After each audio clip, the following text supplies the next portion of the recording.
We said they were going to engineer it, how they would do it, what they do with the stock market. We broke it all down. They rule the planet. And so we are here. This is happening. This is going on right now.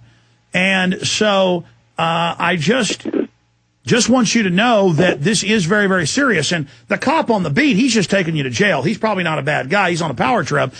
That cop is compartmentalized, too. His family's being destroyed. His future's being destroyed. His world's being destroyed by the very bankers he's criminally protecting. You know, he has to break a law and violate your free speech under the EU Charter and under the laws of Greece.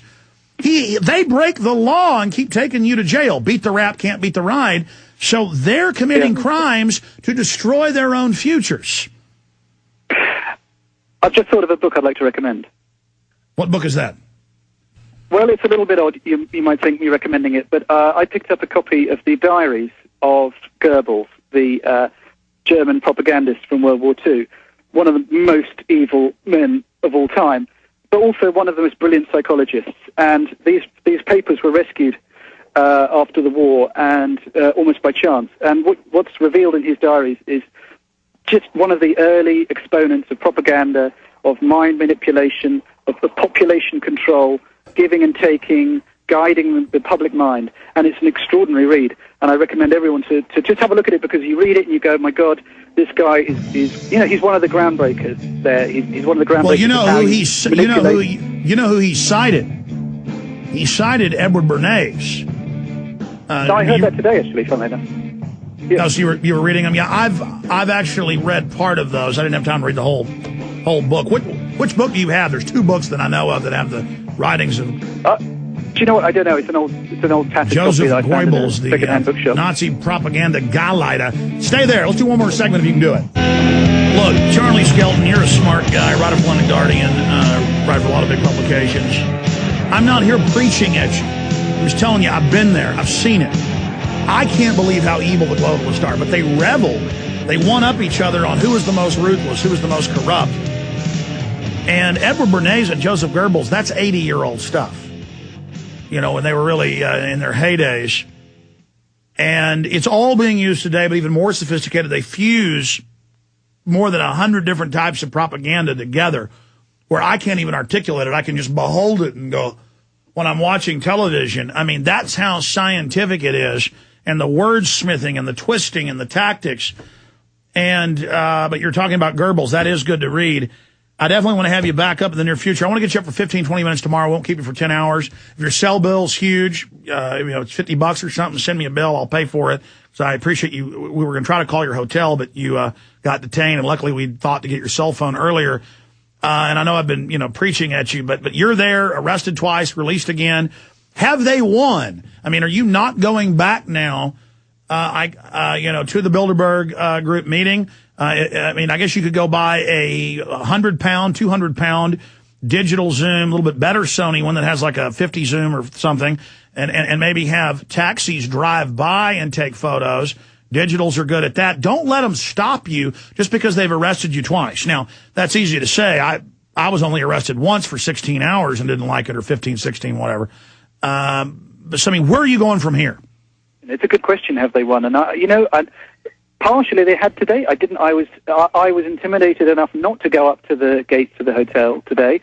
I was well away from it when I was detained for the second time. Because I was laughing through gritted teeth with the policewoman who was going, "I can't believe you're back again." And I was saying, "Look, I was trying not to be. I was trying not to be detained." But see, I would have told her it's your problem. What is this, Nazi Germany or Soviet Russia? I mean, folks, they're already censoring the internet. They're setting that up the same way China phased it in. The free speech zones, that started in Russia, then China. Listen, if you study this, Mr. Skelton, and you're there reading propaganda documents right now, that they phase this stuff in. If you're reading Goebbels' diaries, you see he talks about that. Yeah, I mean, information is the key thing, the holding back or sharing of information. And, you know, insofar as the internet allows a sharing of viewpoints, of differing viewpoints and of information, different information, you know, the key word being different, you know, that's great. I don't know how long that difference is going to last. And I'd like to make a serious point here, which is that it's very difficult to categorize the alternative media and people with alternative viewpoints as one thing. Whereas Bilderberg, they're sitting there and they are strategizing, and they, there is whatever you might think is happening. Whatever you characterize the Bilderberg meeting as, you have to agree that some strategizing, some ideas, some forward thinking is being done. I mean, whether you think it's benign, malign, whatever. So this kind of strategy. Oh no, power brokers. Yeah, I know. But these broad. They don't get together and talk about power. Sorry. Sure, I know. so what? But on the point from you turn it around and you see what people like you and other alternative voices are saying. It's very difficult to strategize against that kind of serious.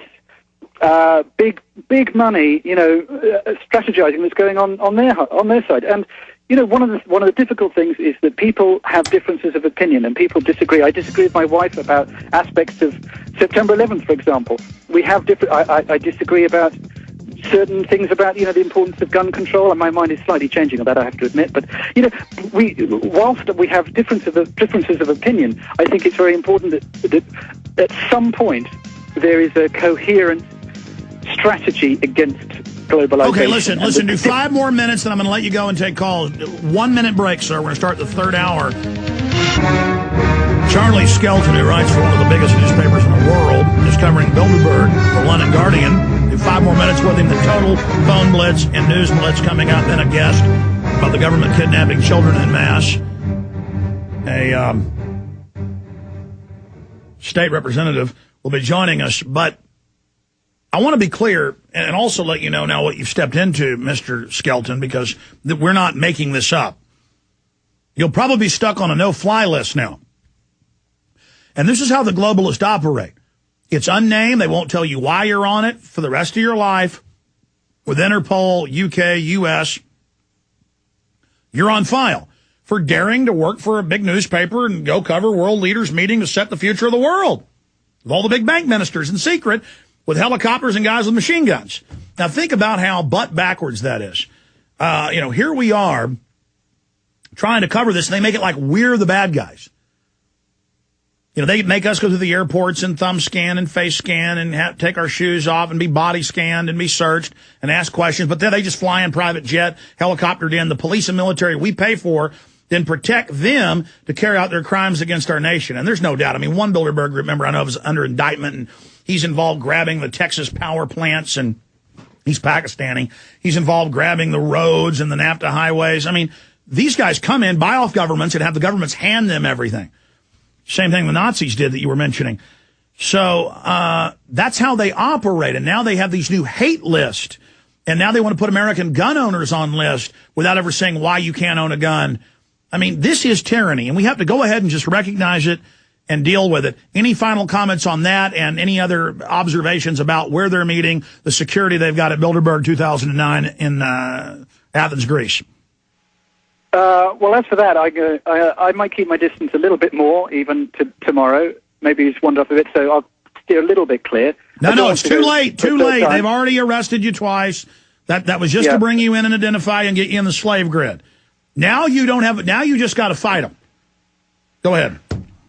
Well, you remind me. A last thing I would say is that when you're talking, I thought about the writings. Well, when they're written down, the writings of Bill Hicks, the late great comedian, who in his stand-up routines was making some very, very serious points about exactly what you're talking about. And one of the things he said, for example, about the assassination of Kennedy, whatever you think about it, is he said, people, he wants to talk about the assassination of Kennedy. Other people are saying, now, come on, that's past history. And he's going, come on, man, this was the president who was killed. Can we not talk about it? Same thing with 9/11. I talked to my brother about it, and my brother goes, bless him, he goes, that's 8 years ago. Come on, we've moved on. And I'm going, no, hang on. There are questions to be asked. This is a big thing. So, asking questions, I think that's it's such an important thing to ask questions, even if you find out it is X, Y, and Z, as you've been told. Good. I'd love to find out that things happened as I'm told. It would mean that people weren't lying to me. They also told us 9/11. I ask questions. They also told us 9/11 was the foundation of the police state and giving up our rights, and the world was different, and we had to invade all these countries. So They're always invoking 9/11. And then when we try to go, well, wait, governments have staged terror, and this looks like it's staged. Oh, that's ridiculous. That's old news. Don't discuss it. It's a dead issue. Again, they're trying to set the agenda, set the parameters of the debate, get outside the box. I got Tucker on at 8 o'clock your time tomorrow. It's 9:04 Greece time, where you're at, Mr. Skelton. What time can you come on the show for? What time can you come on tomorrow for 10, 15 minutes for an update? Any time at all. I'm free and easy. Well, I say free. As long as I'm not under arrest, any time at all. Let's have you on at 8:30 tomorrow. Okay. Would you like us to call your room, or would you like us to call your cell phone? Do you know what? I don't know. Probably the cell phone's safer. Well, we're linking to your articles up at Infowars.com and PrisonPlanet.com and The Guardian, and we're glad that you're